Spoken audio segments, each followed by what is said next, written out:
warahmatullahi wabarakatuh. Waalaikumsalam.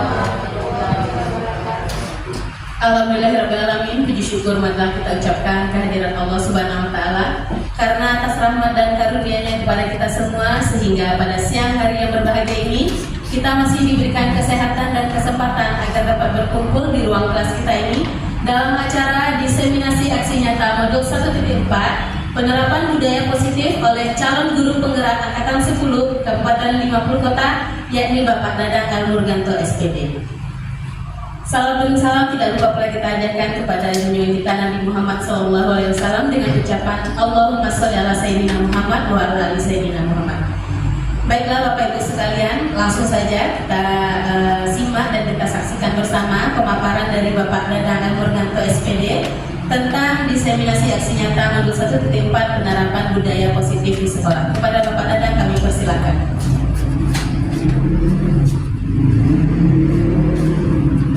Bismillahirrahmanirrahim. Assalamualaikum warahmatullahi wabarakatuh. Waalaikumsalam warahmatullahi wabarakatuh. Yang sama-sama kita hormati Bapak Kepala Sekolah PTG SDN 07, yang sama-sama kita hormati Bapak Ibu khusus guru beserta tenaga pendidikan yang hadir pada siang hari ini untuk diseminasi aksi nyata modul 1.4 penerapan budaya positif.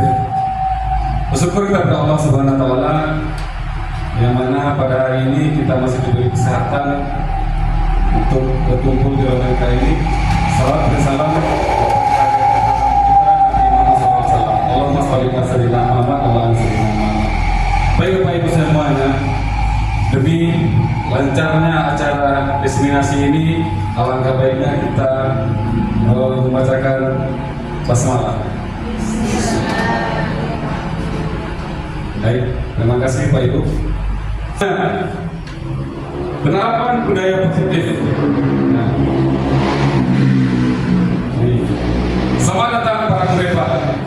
Mari saling berbagi bersama, belajar bersama, berkolaborasi, saling mendukung dan mewujudkan disiplin positif di sekolah kita ini. Nah, menurut Ki Hajar Dewantara, pendidikan adalah tempat persemaian benih-benih kebudayaan dalam masyarakat. Ki Hajar Dewantara memiliki keyakinan bahwa untuk menciptakan manusia Indonesia yang beradab, maka pendidikan menjadi salah satu kunci utama untuk mencapainya.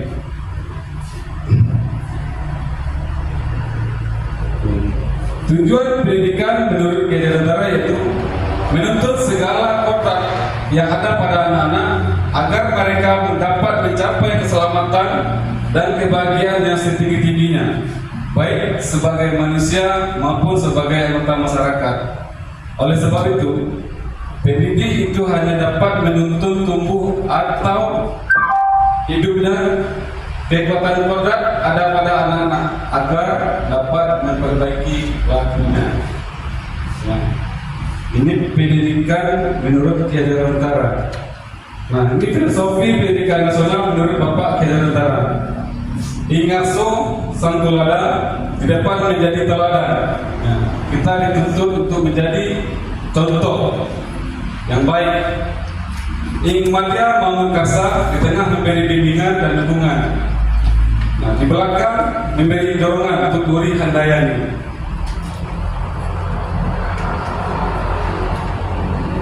Ki Hajar Dewantara mengibaratkan peran pendidik seperti seorang petani atau tukang kebun. Nah, ini sangat menarik Bapak Ibu.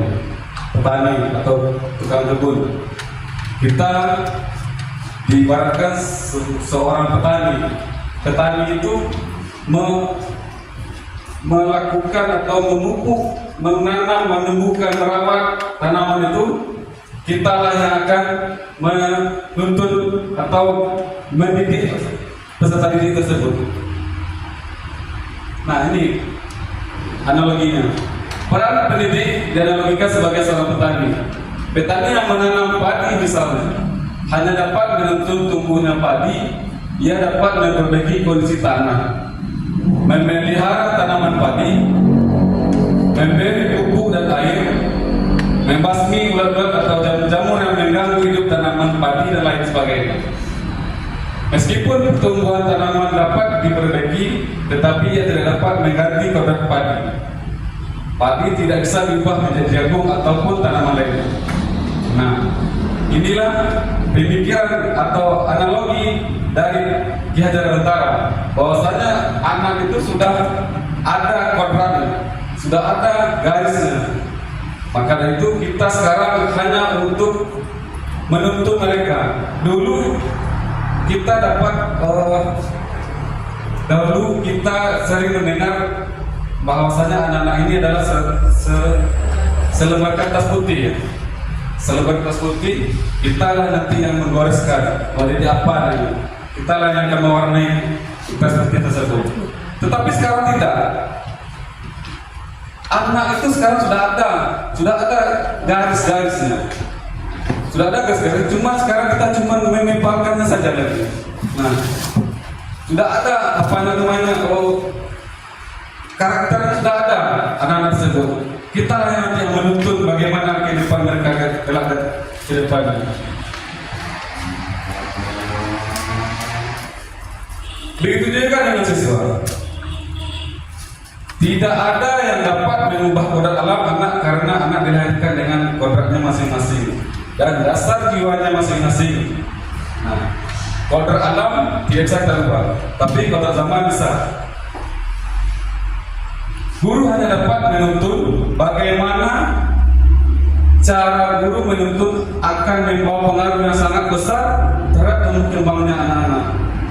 Ki Hajar Dewantara mengatakan dalam hal mendidik yang sesungguhnya adalah proses memanusiakan manusia, yakni pengangkatan manusia ke taraf insani. Untuk mencapai hal itu, maka dapat berpedoman pada trilogi pendidikan yang saya sebutkan tadi, yaitu Ingasa Suntalada, Ingmadia Manungkasa, dan Tuturi Handayani. Trilogi ini jika dilakukan dengan menggunakan metode pembelajaran Among akan berdampak luar biasa pada perkembangan siswa-siswi dalam pendidikannya. Lanjut. Nah, sistem Among tadi bagaimana pula? Sistem Among memiliki pengertian menjaga, membina, mendidik anak dengan kasih sayang.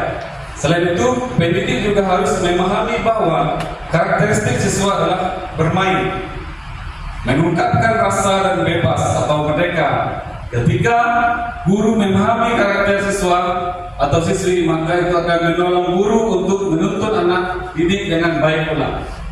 Dasar pendidikan anak berhubungan dengan kodrat alam dan kodrat zaman.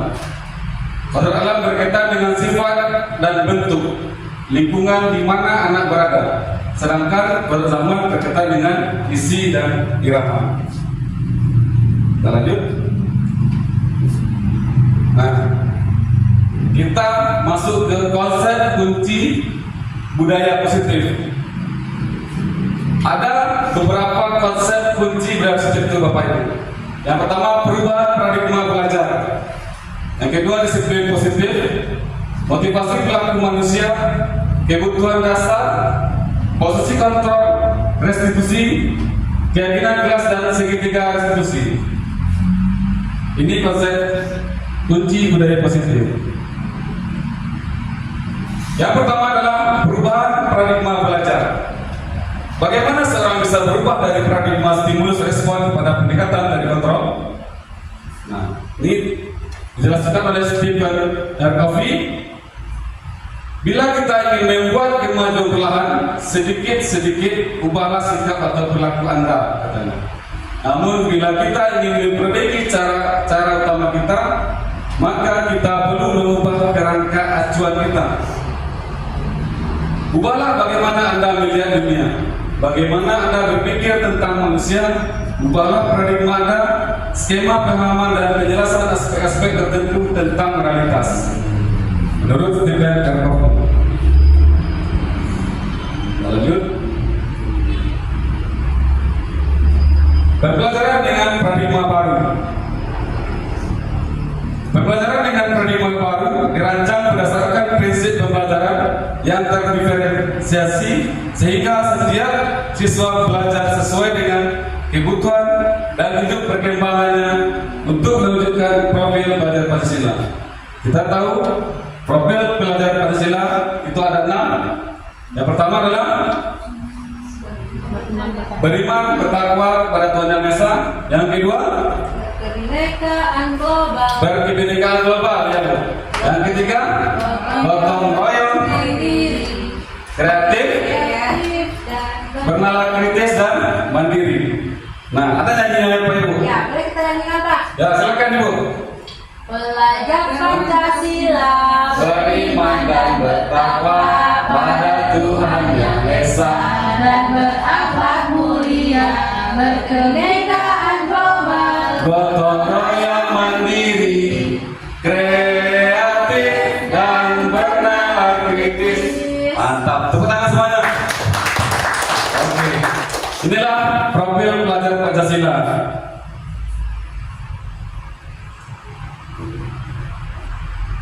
Disiplin positif dan nilai kebajikan universal. Kita lihat, baca dulu. Disiplin adalah sesuatu yang dilakukan seseorang pada orang lain untuk mendapatkan kepatuhan. Disiplin positif adalah pendekatan untuk mendidik murid yang bertujuan untuk membentuk kontrol diri dan meningkatkan percaya diri, sehingga mereka bisa berperilaku dengan berpedoman kepada nilai-nilai kebajikan universal, yaitu sifat positif manusia merupakan tujuan mulia yang ingin dicapai oleh setiap individu, terlepas dari suku bangsa, bahasa, agama maupun latar belakangnya. Nah, kita dapat mengartikan bahwa disiplin itulah sesuatu yang dilakukan oleh seseorang pada orang lain untuk mendapatkan kepatuhan. Nah, kepatuhan di sini adalah pendekatan untuk mendidik murid bertujuan untuk membentuk kontrol diri dan meningkatkan percaya diri.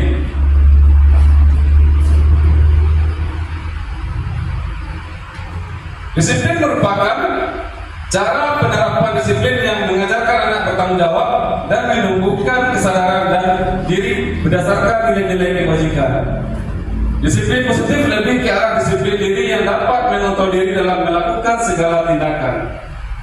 Disiplin positif dapat membuat murid memahami dan menyadari berdasarkan motivasi internal, bukan akibat paksaan, ujian ataupun hukuman.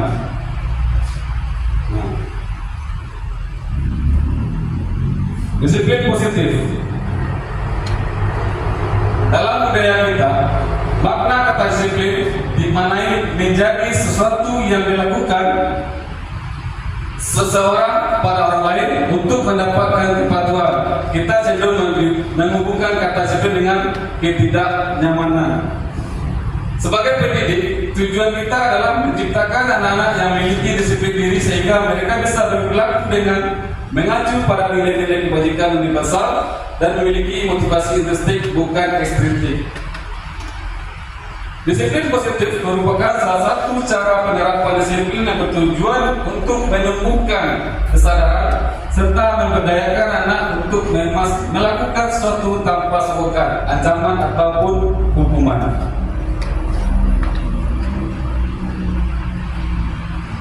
Ini ada tindakan indisipliner. Ya. Apa itu indisipliner? Di luar disiplin. Ya. Setiap perilaku salah atau tindakan indisipliner yang dilakukan oleh murid kita pasti punya motivasi tertentu. Ya. Setiap perilaku salah atau tindakan indisipliner yang dilakukan oleh murid kita pasti punya motivasi tertentu pada mereka sendiri. Dari tindakan yang didasari motivasi-motivasi tersebut, maka seorang guru akan memberikan respon para murid-muridnya yang dikategorikan menjadi konsep disiplin identitas gagal dan konsep disiplin identitas sukses.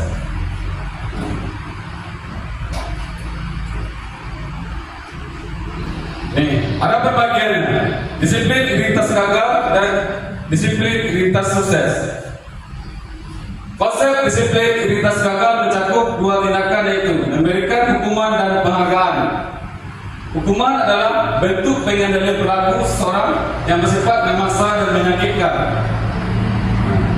Mungkin kita tanpa sadar pernah memberi hukuman kepada murid-murid kita, dan mungkin saja itu anak murid kita itu terpaksa melakukannya dan mereka punya dendam dalam dirinya.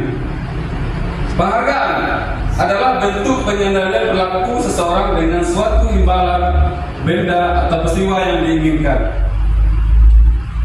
Disiplin, bagaimana pula dengan disiplin identitas sukses? Konsep disiplin identitas sukses mencakup dua tindakan, yaitu konsekuensi dan restitusi. Konsekuensi adalah bentuk penyandang perilaku seseorang yang membutuhkan proses stimulus respon. Restitusi adalah proses menciptakan kondisi bagi murid untuk memperbaiki kesalahan hingga mereka bisa kembali ke kelompoknya dengan karakter yang lebih kuat. Nah, ini pembagian dari atau penjelasan dari disiplin identitas gagal dan disiplin identitas sukses.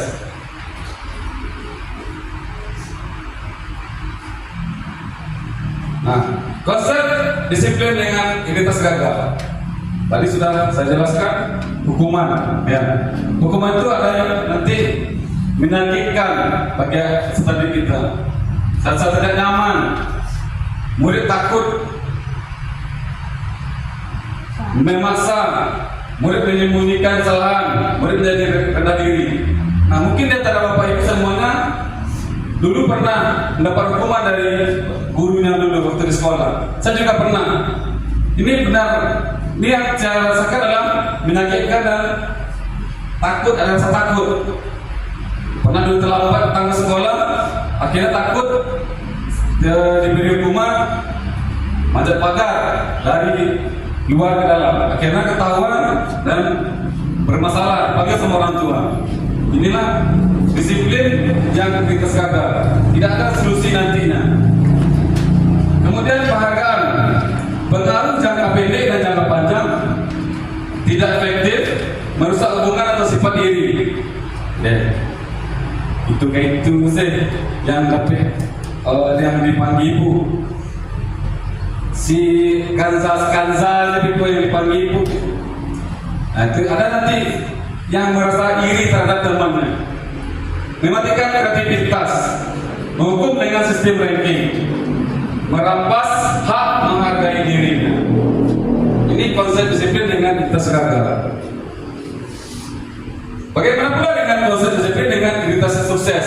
Kita lihat, ini ada dua, konsekuensi dan restitusi. Konsekuensi itu adalah penguatan jangka pendek, perlu monitoring berkelanjutan, stimulus respon, murid menghormati peraturan, kehilangan waktu untuk merenungi kesalahan. Ini di bagian konsekuensi. Pada bagian restitusi, murid belajar bertanggung jawab untuk perilakunya, fokus pada pemecahan masalah jangka panjang, murid menghormati dirinya dan orang lain, teori kontrol, dirinya memegang kontrol, murid bersemangat memperbaiki kesalahannya. Ini konsep disiplin dengan identitas sukses. Konsep disiplin pendekatan restitusi, sebuah cara menanamkan disiplin positif pada murid. Nah, kita lihat apa itu restitusi. Restitusi adalah proses menciptakan kondisi bagi murid untuk memperbaiki kesalahan mereka. Nah, kondisi bagi murid untuk memperbaiki kesalahan mereka. Mereka yang mengakui kesalahannya dan mereka pula yang memperbaiki kesalahannya. Nah, ini lebih ke tanggung jawab. Kita hanya mengarahkan saja lagi bagaimana mereka menyelesaikan permasalahannya, sehingga mereka bisa kembali pada kelompok mereka dengan karakter yang lebih kuat. Ciri-ciri restitusi adalah ini: bukan menebus kesalahan, namun belajar dari kesalahan, memperbaiki hubungan, tawaran bukan paksaan, menuntut untuk melihat ke dalam diri, mencari kebutuhan dasar yang mendasari tindakan, fokus pada karakter bukan tindakan, menguatkan dan fokus pada solusi. Ini pendekatan restitusi.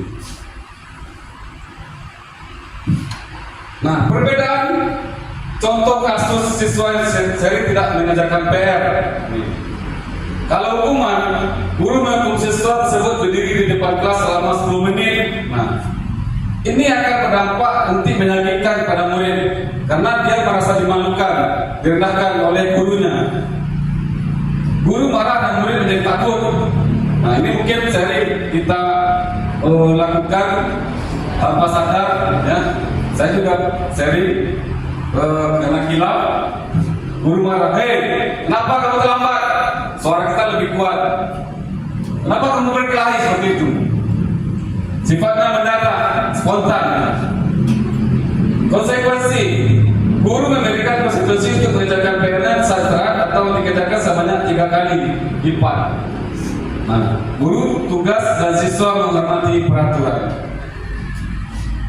Restitusi, guru menanyakan keyakinan kelas atau dirinya dan membantu siswa menyelesaikan masalahnya. Guru terbuka dan siswa menghormati dirinya dan orang lain. Adanya keadilan tanpa keterpaksaan. Nah, inilah perbedaan antara hukuman, konsekuensi, dan restitusi. Keyakinan kelas. Nah, mengapa keyakinan kelas? Mengapa tidak peraturan kelas saja? Ada pertanyaan di sini. Mengapa kita memiliki peraturan tentang penggunaan helm pada saat mengendarai roda 2 atau motor? Mengapa harus mencuci tangan sebelum makan? Nah, mengapa kita memiliki peraturan tentang penggunaan helm pada saat mengendarai roda 2 atau motor? Mungkin di sini kita bukan takut dengan apa-apa, mungkin kita menyadari bahwa peraturan tersebut memang harus kita taati karena dalam berkendara itu perlu keselamatan. Kita perlu nanti ini berkendara ini harus menggunakan perlengkapan berkendara, sepertinya helm, sarung tangan, masker, sepatu dan lain-lain. Nah, mengapa kita mencuci tangan sebelum makan? Mungkin ini khawatir kita bahwa tangan kita ini belum tentu bersih.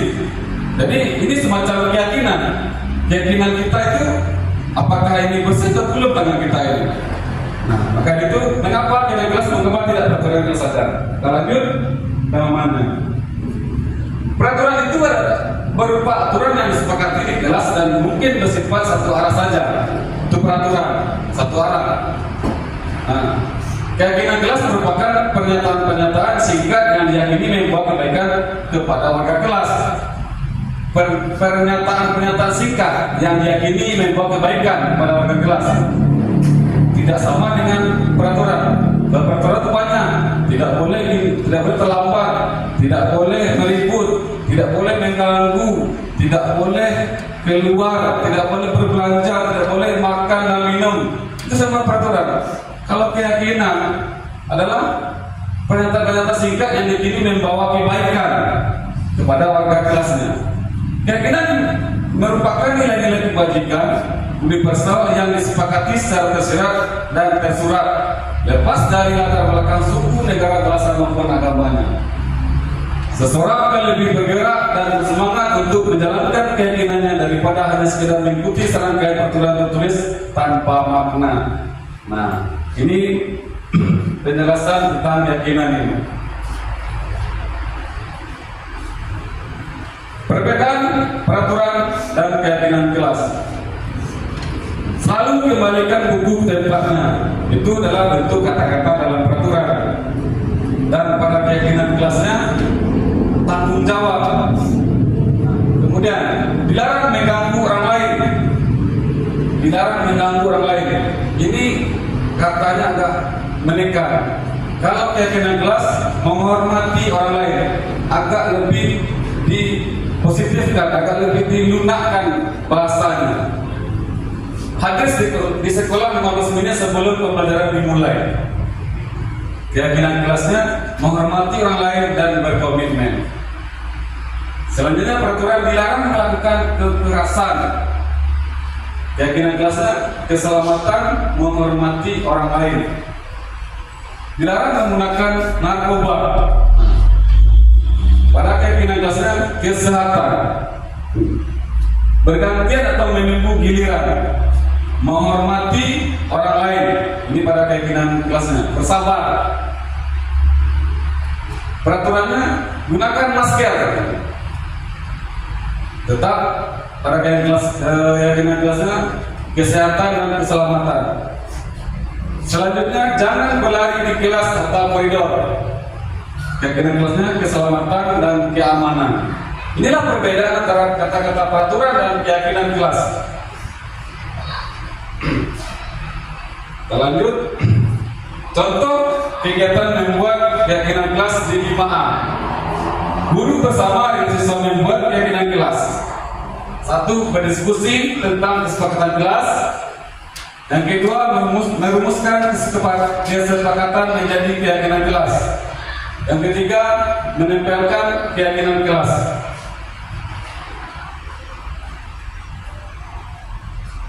Pembentukan keyakinan kelas ada 6 ini. Yang pertama lebih abstrak dari peraturan, berupa pernyataan universal.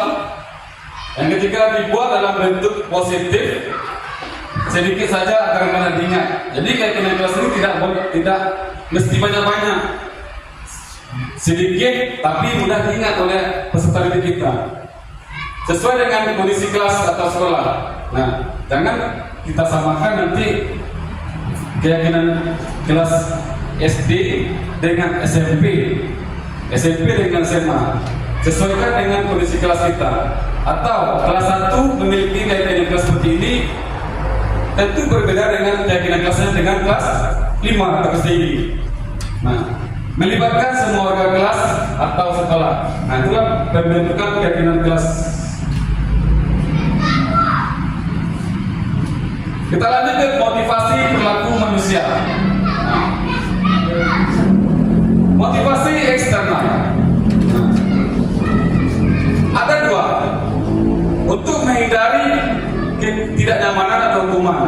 Yang pertama, untuk mendapatkan imbalan atau penghargaan dari orang lain. Yang pertama ini untuk menghindari ketidaknyamanan hukuman. Contohnya, murid melakukan disiplin diri karena ia takut dihukum. Ini mungkin pernah kita mendapati murid dia disiplin, cepat datang ke sekolah, rajin membuat tugas, apa lagi? Tidak mau ribut karena dia takut dihukum. Ini ada siswa kita seperti ini. Untuk mendapatkan imbalan atau penghargaan dari orang lain, murid melakukan disiplin diri karena ia ingin mendapat imbalan. Ini merupakan motivasi ekstrinsik. Ya. Motivasi internal, untuk menjadi orang yang mereka inginkan dan menghargai diri sendiri dengan nilai-nilai yang mereka percaya. Contohnya, murid melakukan disiplin diri karena sadar akan nilai kebajikan dirinya. Ini merupakan motivasi intrinsik. Nah, inilah motivasi perilaku manusia. Kita lanjut ke kebutuhan dasar. Ada 5 kebutuhan dasar manusia, Bapak Ibu. Yang pertama adalah bertahan hidup. Yang kedua adalah kasih sayang. Ketiga adalah penguasaan. Yang keempat adalah kebebasan. Yang kelima adalah kesenangan. Mulai kita melakukan suatu tindakan indisipliner bisa saja karena kebutuhan dasar mereka belum terpenuhi, sehingga mereka berusaha mencari agar bisa terpenuhi. Nah, ini mungkin selama ini ya anak-anak kita yang nakal, yang bandel, suka berkelahi, mungkin di antara 5 kebutuhan dasar ini ada yang kurang bagi mereka. Mungkinkah itu kasih sayangnya di rumah, atau kebebasannya, atau kesenangannya. Bertahan hidup, mungkin ini dari keluarganya bertahan hidup. Kalau anak kita yang nakal, yang sering susah diatur, kita lihat juga kebutuhan dasar mana yang tidak terpenuhi oleh anak tersebut. Kalau salah satu kebutuhan dasar yang tidak terpenuhi saja, maka dia akan melampiaskannya ke sekolahnya atau ke lingkungan sekitarnya. Nah, kalau misalkan dia di rumah itu kekurangan kasih sayang, kurang perhatian sama orang tua, pasti dia nanti di sekolah dia akan mencari perhatian ke sekolah dengan dengan temanya berkelahi. Nanti akan kalau dia berkelahi dipanggil sama bapak atau gurunya, dia akan merasa bangga, wah, kemarin saya dipanggil sama bapak, kemarin saya dipanggil oleh ibu di kantor, berkelahi dengan si anu, berkelahi dengan si itu. Nah, inilah alasannya mengapa kebutuhan dasar manusia ini harus kita lengkapi. Nah, kita lihat kebutuhan dasar manusia itu yang pertama adalah makanan, pakaian, dan tempat tinggal. Mungkin ini sudah dipenuhi oleh keluarga peserta didik kita. Makanan di rumah mereka sudah diberi makan, dijajan, pakaian, dan tempat tinggal. Kasih sayang. Nah, ini yang saya sebutkan tadi, rasa diterima, dipedulikan, bersama menjadi bagian dari kelompok. Kalau ada saja di antara peserta didik kita nanti yang diasingkan atau kekurangan perhatian dari keluarga, itu bisa kita lihat berarti anak ini kekurangan kasih sayang dari rumah. Harga diri, keinginan untuk memiliki rasa kepemimpinan dalam hidup, nilai penguasaan. Nah, ada anak kita yang suka marah kalau diejek. Kamu ini anak yang cengeng, lihat langsung marah. Karena dia tidak terima bahwasannya dia itu dibilang kurang pemberani lah, penakut lah. Nah, dalam dirinya ada penguasaan. Kemudian mandiri, memiliki pilihan, mencoba hal yang baru, mampu mengendalikan arah dirinya. Nah, ini kebebasan. Terkadang ada anak-anak didik kita yang bosan belajar di kelas. Pak, saya tak mau Pak belajar dengan ini Pak. Saya tak mau belajar. Saya tak mau lagi belajar teori. Saya pengen olahraga Pak. Nah, ini semacam kebebasan anak kita. Dia ingin bebas. Dia ingin melakukan hal-hal yang baru. Nah, kemudian selanjutnya bermain humoris dan tertawa. Inilah 5 kebutuhan dasar manusia yang benar-benar harus kita penuhi sebenarnya. Baik itu peserta didik kita maupun kita sendiri sebagai pendidik. Kita lanjut. Nah, posisi kontrol.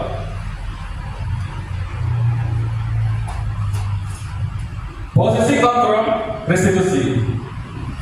Budaya positif bisa diwujudkan dengan memiliki posisi kontrol terbaik sebagai seorang guru dalam merespon tindakan indisipliner murid. Posisi kontrol tersebut dibagi menjadi 5, yaitu penghukum, pembuat merasa bersalah, teman, pemantau, dan manajer. Dalam hal ini posisi manajer dianggap sebagai posisi kontrol yang terbaik dan ideal untuk diterapkan. Dari kelima posisi ini, yang terbaik adalah posisi manajer. Nah, bagaimana nanti penjelasannya? Mari kita lanjut. Nih, posisi penghukum. Guru-guru yang menjalankan posisi penghukum senantiasa mengatakan bahwa sekolah memerlukan sistem atau alat yang dapat lebih menekan murid-murid lebih dalam lagi. Guru seperti ini senantiasa percaya hanya ada satu cara agar pembelajaran bisa berhasil, yaitu cara dia. Nah, penghukum nada suara tinggi, bahasa tubuh mata melotot, ya, dan dari jari menunjuk menghardik. Contohnya, patuhi aturan sekolah, lalu berdiri depan kelas. Suara lebih tinggi, ya, mata melotot. Mungkin tanpa kita sadari, selama ini kita juga pernah melakukan seperti itu.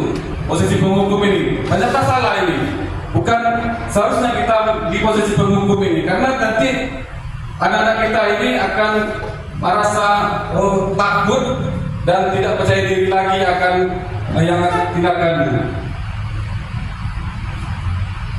Selanjutnya, pembuat rasa bersalah. Pada posisi ini biasanya guru akan bersuara lebih lembut. Nah, ini tidak melotot lagi seperti yang penghukum tadi.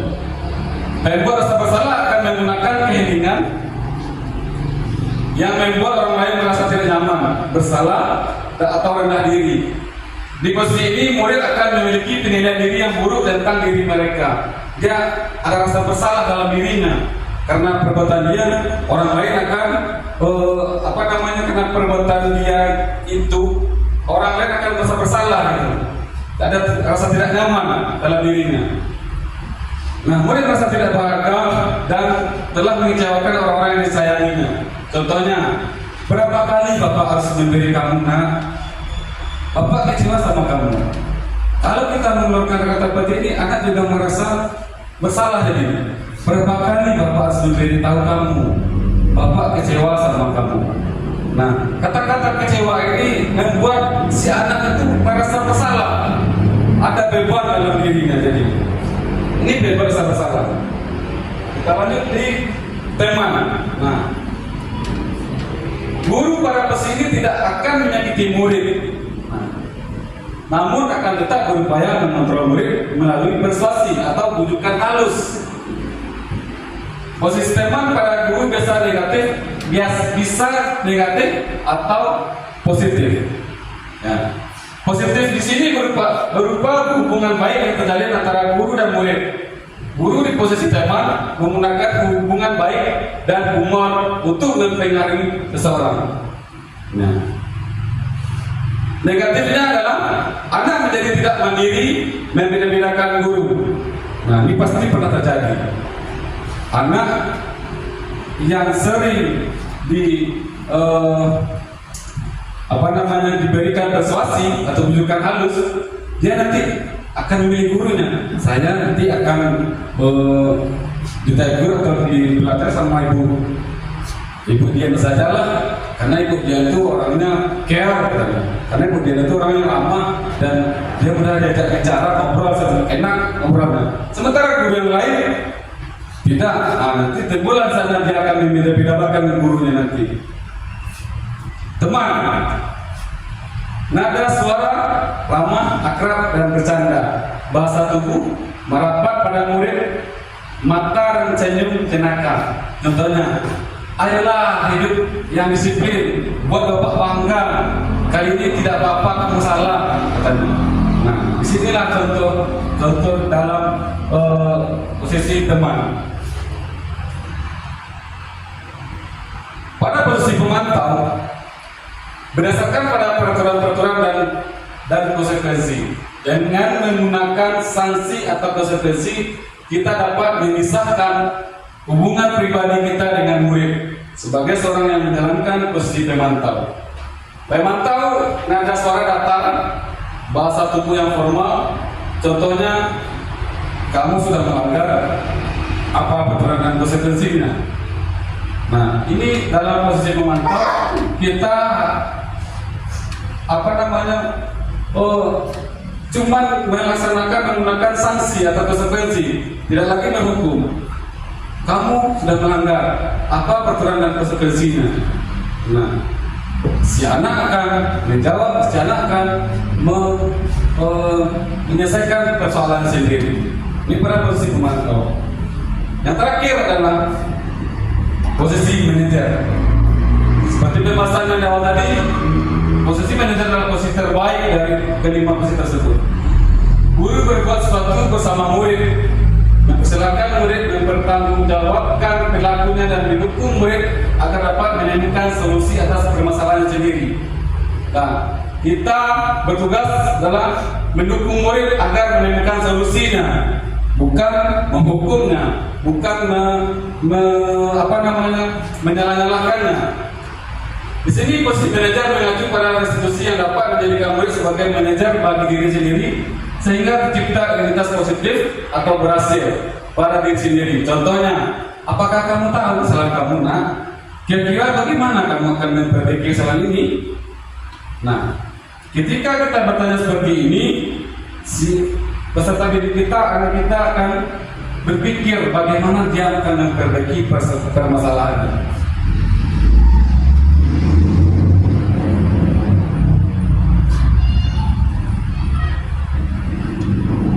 Nah, keyakinan kelas tadi sedikit dibahas. Nilai yang membantu murid agar mereka menjadi murid yang bermurid positif adalah keyakinan kelas, yaitu nilai-nilai kebajikan universal yang disepakati oleh guru dan murid secara tersirat maupun tersurat dalam kelas sebagai acuan dalam berperilaku terhadap diri sendiri dan orang lain dalam lingkungan tersebut.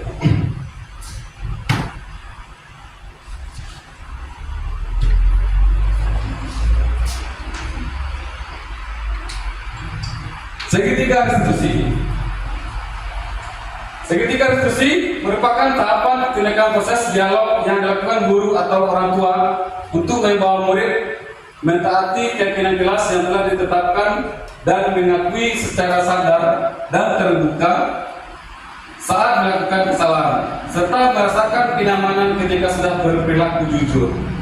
Guru yang berperan sebagai manajer menggunakan segitiga resolusi dalam penyelesaian masalah melalui 3 tahapan, yaitu menstabilkan identitas, validasi tindakan yang salah, dan menanyakan keyakinan. Tujuannya menghasilkan murid yang mandiri dan bertanggung jawab. Inilah segitiga resolusi.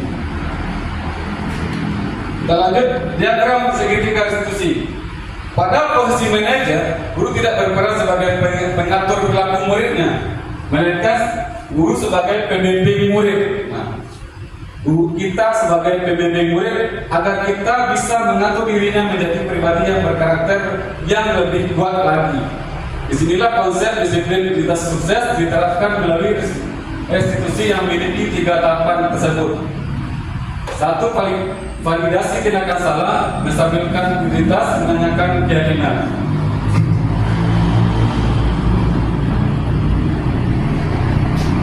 Nah, bagaimana pula dengan menstabilkan identitas itu? Apa maksudnya?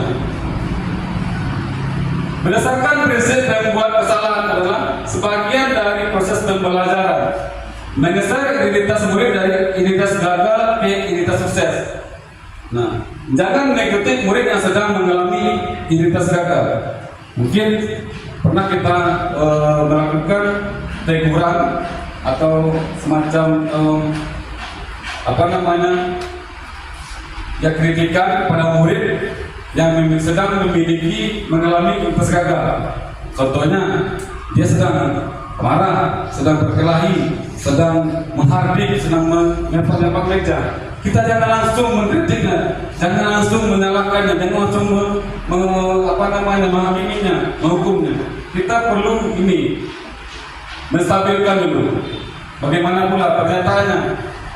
Pernyataan itu menstabilkan identitas itu adalah manusia tidak ada yang sempurna. Nah, manusia itu tidak ada yang sempurna. Membuat kesalahan sesuatu yang wajar atau manusiawi. Ini maksudnya kita sebagai manusia itu wajar bersalah. Nah, seperti itu.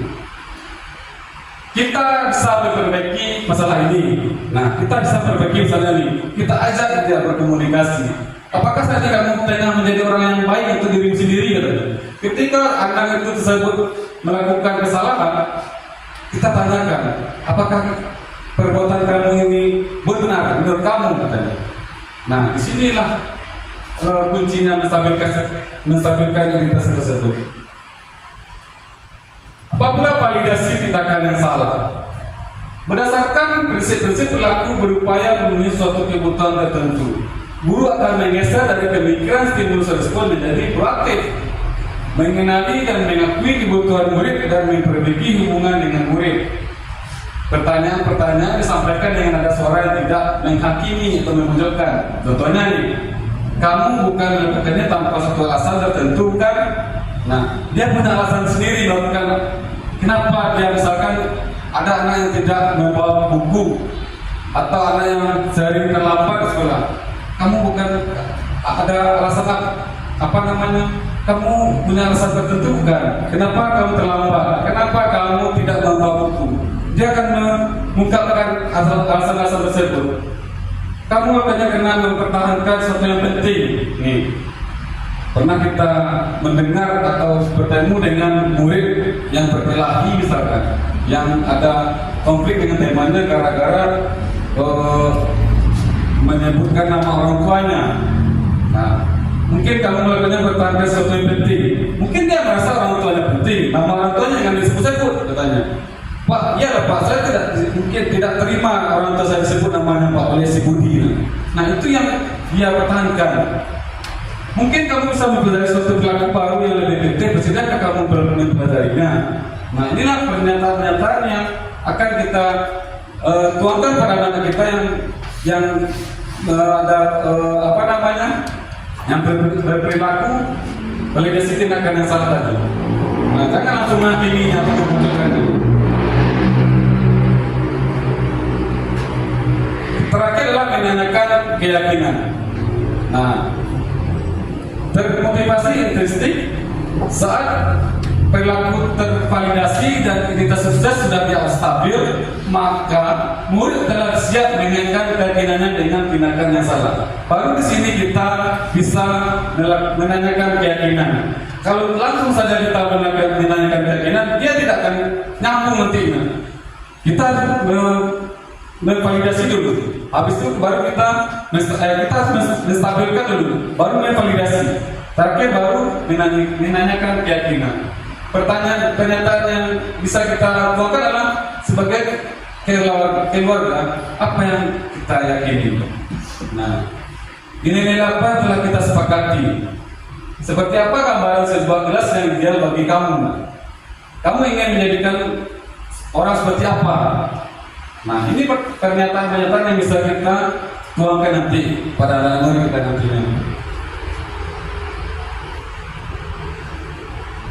Nih, praktek segitiga diskusi yang telah saya lakukan.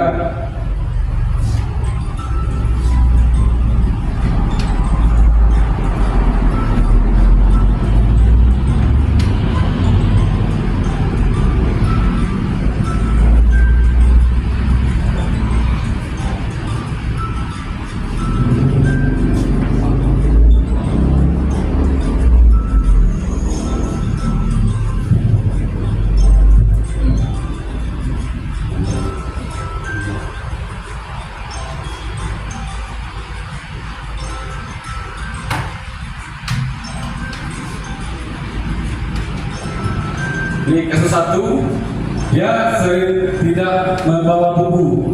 Nih, namanya Afika. Oh, Afika marah kepada temannya karena saya sering mencontek. Kata tidak membawa buku.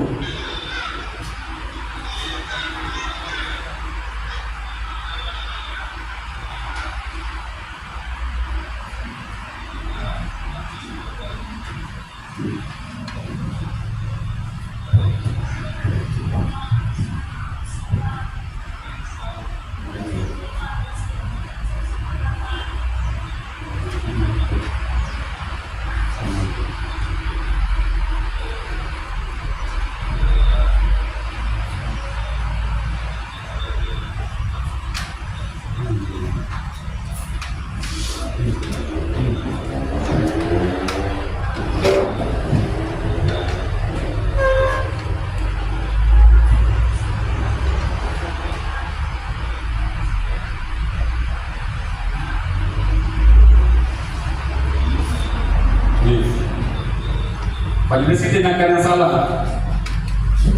Nah, dia mengakui kesalahannya.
Nah, pada kasus kedua, penerapan segitiga kasus ini adalah ada seorang murid yang lupa membawa buku mata pelajaran PJOK.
Nah, itulah praktek ketiga institusi yang sudah saya lakukan.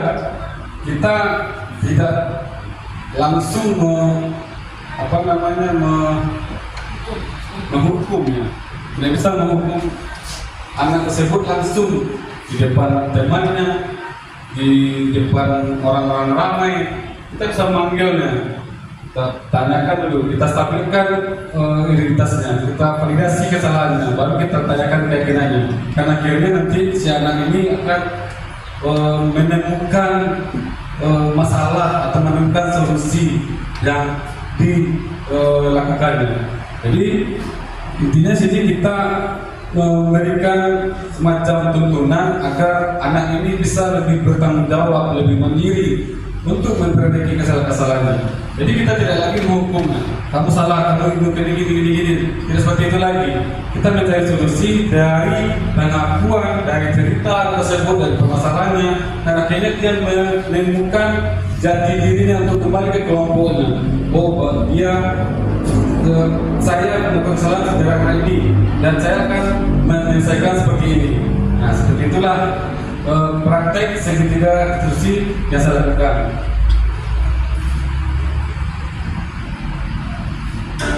Nah, kita coba lihat prosesi 5 kontrol, prosesi penghukum.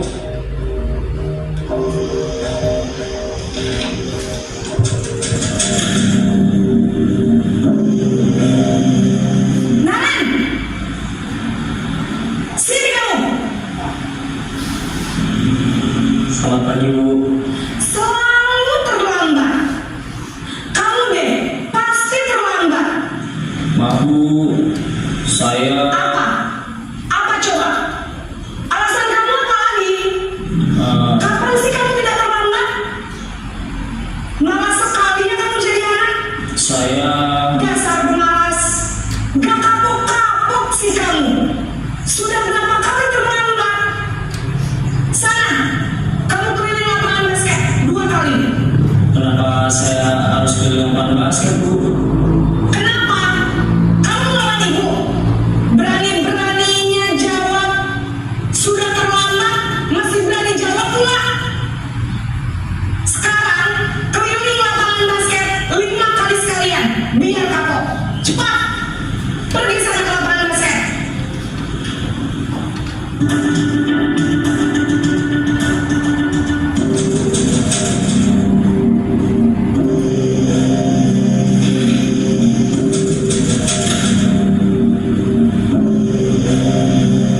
Naren,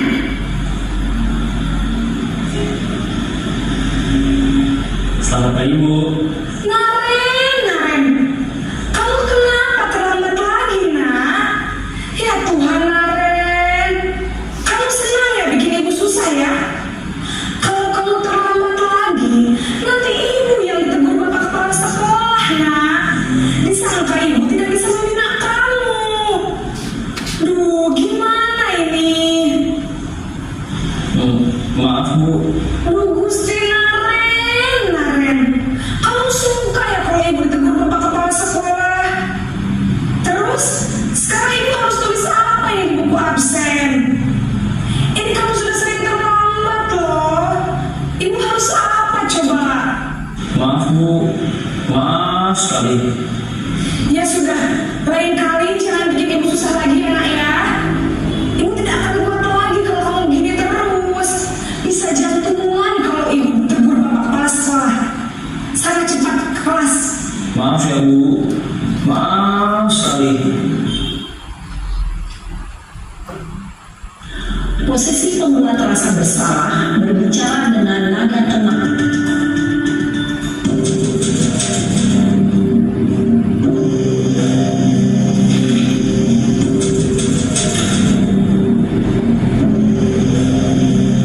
Naren,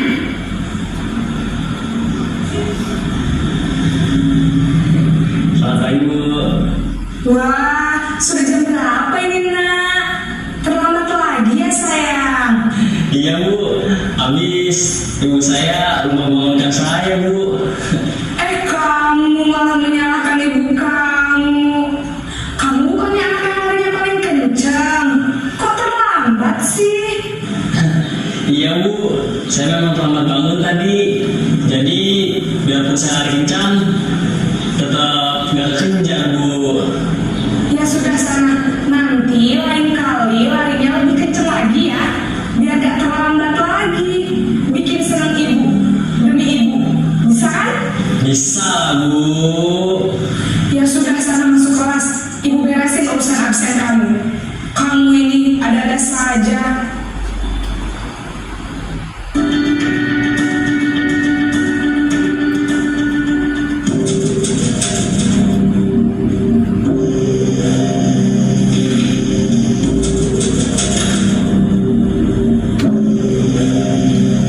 Naren,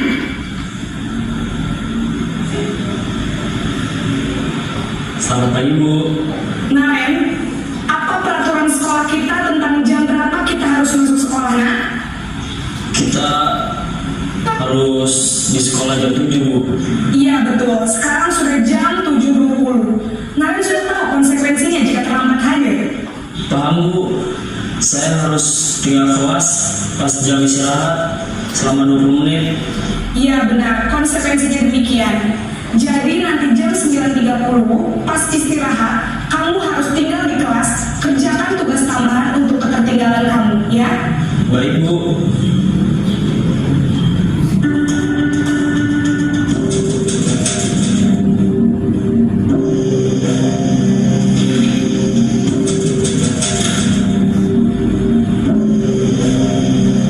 Naren,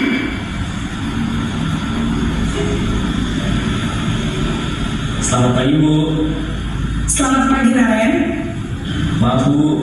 Saya terlambat. Iya, sekolah masuknya jam 7, sekarang sudah jam 7.20. Jadi sekarang bagaimana ini, Naren?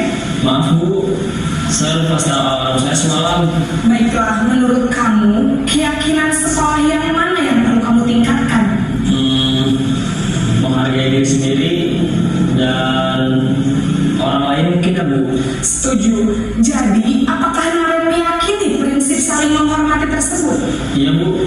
Saya meyakininya. Apakah Naren bersedia memperbaiki masalah keterlambatan ini? Bersedia, Bu. Bagaimana kamu akan memperbaiki masalah keterlambatan ini? Saya akan coba untuk tidak lupa menyetel alarm saya, Bu. Baik, kalau Naren lupa menyetel alarm di rumah,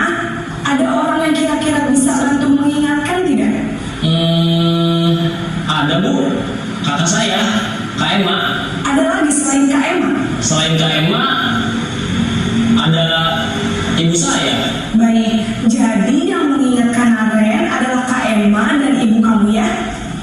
Kira-kira akan mulai searah kapan nih Naren? Setelah pulang sekolah akan segera saya lakukan. Baik. Kira-kira ya, yang saya sudah sampaikan tadi, posisi manajer yang terakhir. Nah, posisi manajer, si anak dapat menyelesaikan persoalannya dan tidak merasa bersalah, tidak tersakiti, tidak tertekan, apa lagi Pak Ibu? Tidak takut ya. Dia ada keberanian dalam dirinya untuk menyelesaikan persoalannya. Jadi maka dari itu posisi yang terbaik dari 5 posisi tersebut adalah posisi manajer. Yang sepertinya sudah Bapak Ibu lihat tadi di depan, yaitu posisi manajer yang dilakukan oleh gurunya. Nah, ini pembentukan keyakinan kelas yang telah saya buat.